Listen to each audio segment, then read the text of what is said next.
Hi, my name is Chris Reynolds. I'm a high school teacher, teach French at Berea High School. I've been teaching for 25 years.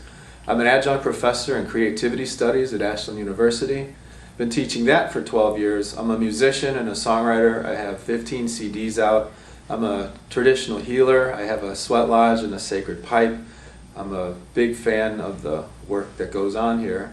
My master's degree is in Rites of Passage and postmodern philosophy. So I'm very much interested in the process of the renewal of not just the economic conditions, but the whole culture. And it's in that, my passion is that, the renewal of culture in a good way.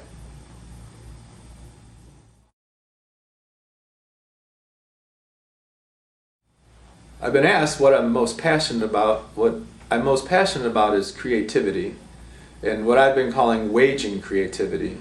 The story for me begins a long time ago, but I really began working very passionately about it at 9/11. I thought if people are willing to strap bombs to themselves in the name of destruction, I should be willing to strap creative ideas to myself and go out into the streets. And so that's been my passion in music and in teaching, and everything I do has been about nurturing that which is growing, to help things be born instead of destroying things. And I have an art movement called urrealism that shows people how to nurture and bring forth that which is most original in themselves and each other. And I teach that in it's in my music, it's in my classroom, it's everywhere.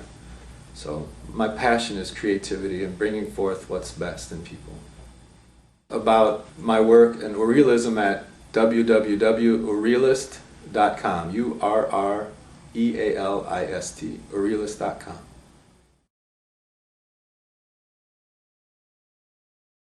So essentially the work has to do with being able to recognize and respond to what has never been seen before. And I've noticed that there really is no difference between a classroom and a region. And the same kind of energy that it takes for a teacher to defend and bring forth something that's never been seen before, the same kind of energy that's necessary in a classroom, I feel is necessary as a region. And one thing that's for sure, when the original comes into the room, if there's nobody there to protect it, it usually will take a shot. It'll get attacked, and generally it's by the people who are the cool people. And at that point, a teacher needs to step up and say, this will not be allowed.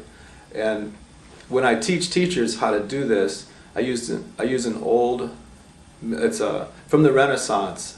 It's from a tapestry series called The Lady and the Unicorn.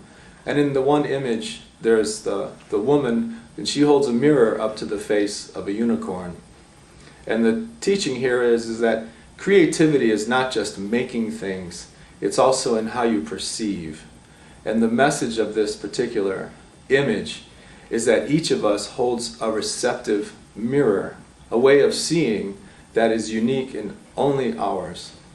And when you're able to use the mirror, that quality is presence. And so a teacher in the room that's in touch with his or her own, let's call it the mirror, the capacity to reflect back, when something original comes into the room, then that teacher can show it its own face, or to respond to it in such a way that what's coming forth is strengthened.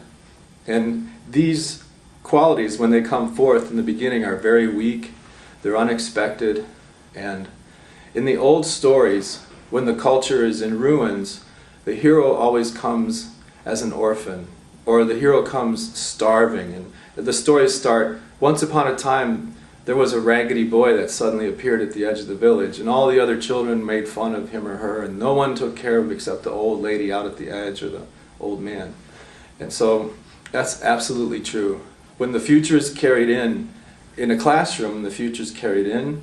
It's carried in with shaky legs, and it's unsure, it's unexpected, you don't know where it came from, but that's the kind of heart and reflective quality someone who wants to bring presence will bring.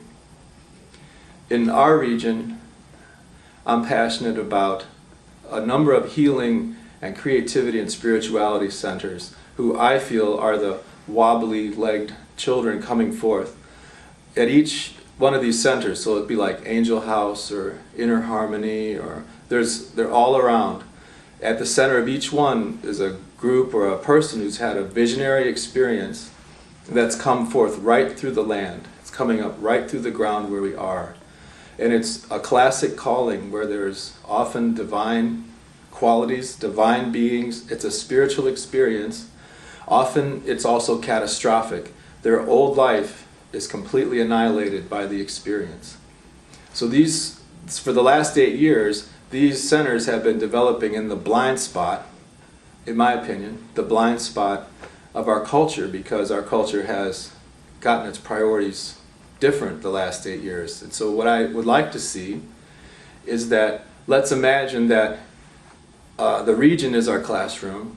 We will use our mirror to shine upon these places where it's a culture of wholeness that's coming through. It's ecologically balanced, it's spiritual, it eats well, it's at one with the cosmos. And the way you can tell is by the joy and a sense of delight that's in the people. Every one of these centers has, each one has people like that.